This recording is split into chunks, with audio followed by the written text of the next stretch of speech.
Possivelmente você já deve ter ouvido falar sobre um cara chamado Zumbi dos Palmares.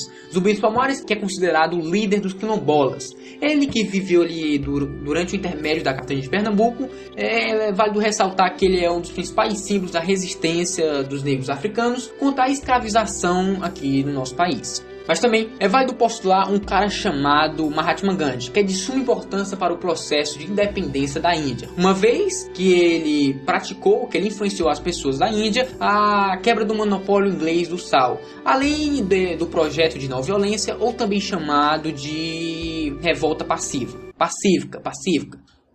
Mas também temos um cara chamado Martin Luther King Jr. Martin Luther King Jr., que por sua vez é um político ativista estadunidense, que liderou o movimento dos direitos civis nos Estados Unidos na década de 50, mais especificamente em 55. E por último, podemos dizer que esse cara é famoso tanto no mundo da história quanto na dimensão da redação. Nelson Mandela. Nelson Mandela, que um dia disse que a arma mais eficiente, a arma mais precisa para transformar o mundo é a própria educação. Nelson Mandela, ele é considerado por muitos como o líder da África Negra. Ele que uma vez lutou contra o movimento de segregação racial na África, lutou contra a discriminação racial na África. Ou você não se lembra mais, ou você até não estudou sobre o regime de segregação racial denominado Apartheid. Apartheid, que foi um regime de segregação racial que vigorou de 1948 até 1994. Esses todos são heróis que são geralmente citados nos livros, que aparecem por causa de suas ações heróicas para um determinado povo.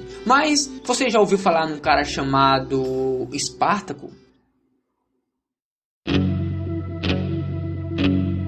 Espartaco, ele foi um gladiador, ele era de origem trácia, que era uma região de bastante importância para o continente europeu, uma vez que ele foi situado na antiga Macedônia. É válido postular que ele viveu na República da Roma Antiga. Ele foi responsável por liderar a tal chamada Revolta de Escravo, ou se você também quiser chamar, a Terceira Revolta Servil. Para entender um pouco sobre a Revolta de Escravo, é válido saber o que se passava na Roma Antiga, a fim de não cairmos diante do anacronismo. Anacronismo que é uma coisa muito perigosa. A economia da Roma Antiga era basicamente sustentada pelo trabalho escravo. O trabalho escravo que era feito pelos escravos. E esses escravos, eles vinham tanto de condenações, ou seja, por dívidas, além do nascimento, porque naquela época não tinha muita mobilidade social, ou seja, se você nascesse escravo, você era escravo até morrer. E também por povos conquistados, ou seja, a Roma conquistou outro povo, e esse povo que foi derrotado vai ser escravo de Roma agora. Basicamente era isso. A revolta de Espartaco começou quando ele era um escravo. Então, já que ele era um escravo, ao presenciar as violências e as humilhações atribuídas aos senhores de escravo, ele decide se rebelar, e junto com seus parceiros de cativeiro, ele formou o Exército de Escravo, que por fim teve cerca de 70 a 90 mil escravos, lutando ao lado de Espartaco. O governo romano, ao saber que estava tendo a revolta de Espartaco, ligeiramente ele manda tropas a fim de intervir nessa batalha, e para que não se torne uma batalha muito grande e possa comprometer o Império Romano. É uma coisa meio sinistra, que essas tropas enviadas pelo Império Romano vão ser sucessivamente derrotadas. Algo parecido com a revolta de Canudos aqui no Nordeste, lá no interior da Bahia, que basicamente foi a mesma coisa. Essa revolta de Espartaco, ela tinha objetivos muito diretos e muito claros. Os escravos tinham como objetivo tanto a liberdade individual, quanto ir contra o regime que estava presente na Roma Antiga. Qual era o regime? Era o regime escravista. Eles eram escravos, sofriam humilhações, e eles não queriam ser mais humilhados, que é uma tese muito defendida também pelo cristianismo. Isso que levou à crise do Império Romano até a sua falência, a do Ocidente, em 476 depois de Cristo. Agora começa a parte do movimento. Tá parecendo até a Segunda Guerra Mundial. Vai na teoria, depois começa o movimento. Os objetivos dele era basicamente atravessar os Alpes, que ficava no norte da península, até chegar numa região chamada Gália.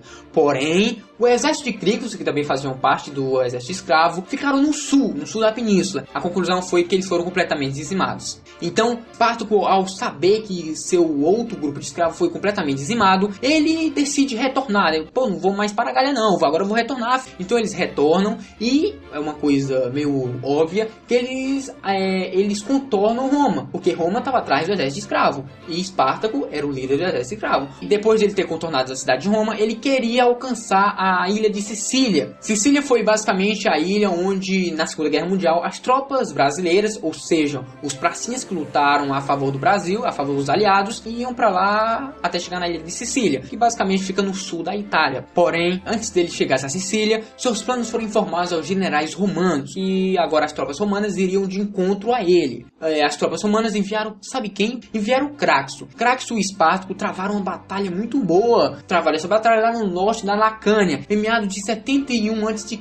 A princípio, Espartaco tentou negociar. Como Espartaco via que não teria mais jeito, ele teria que lutar, ele parte para a luta. Por incrível que pareça, na grandeza toda de Espartaco, ele é derrotado por Craxo, dando assim, como conclusão, a derrota do exército de escravos. Isso teve como conclusão vários escravos mortos, além daqueles escravos serem recapturados e levados de volta para o cativeiro. Mas também isso representou um grande perigo para Roma.